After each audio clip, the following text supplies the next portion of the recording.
Vous restez avec nous. On part maintenant à La Réunion. Les maisons traditionnelles en bois coloré et toitures en zinc font la réputation de l'île. Malheureusement, on en trouve de moins en moins. Et alors, un homme a décidé de figer ce patrimoine en le miniaturisant.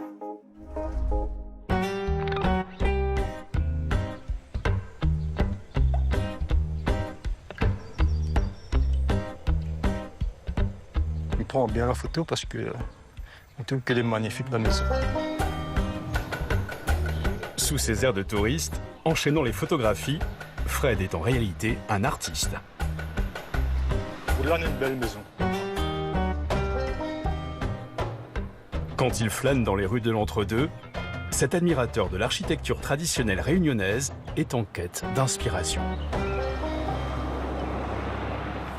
Avec les photos, moi, j'arrive à refaire la maison en miniature. Celle-là, elle est trop belle. Magnifique. Je la vois déjà en miniature, là, chez moi, dans ma collection personnelle. Ouais, je pense que je vais la faire. Ouais.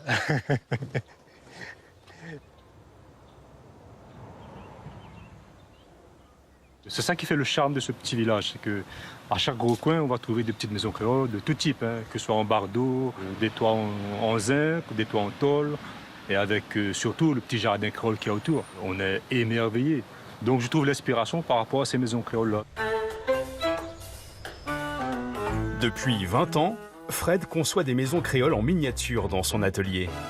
Chaque case nécessite au minimum 6 heures de minutie. Fred en a déjà fabriqué plus de 300. Il y en a même qui ont même les panneaux solaires. Hein. C'est là. En fait, il me manque juste des petits personnages. Là. Ça, il faut que je trouve. Ça donne un petit peu, hein, va donner un petit peu de vie à la maison. Mais là, je suis en train de fabriquer des petites maisons à partir de vieux calendriers, de restes de papier, des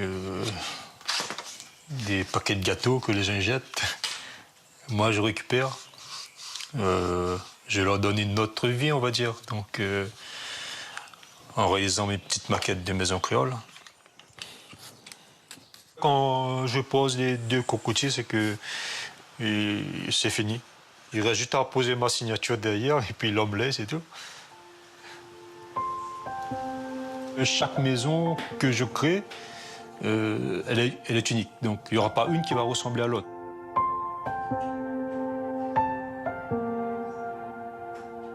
Ma femme, elle est peut-être en colère des fois, de temps en temps, parce que je prends beaucoup de place. Voilà. Avec de la récup, hein. Donc des vieux morceaux de bois, des petits cailloux, un peu d'imagination, et puis on arrive à faire de belles choses, non, je pense. Avec une petite maison créole, c'est un message peut-être que je vais lancer à mon niveau, c'est restaurer, c'est préserver les maisons créoles.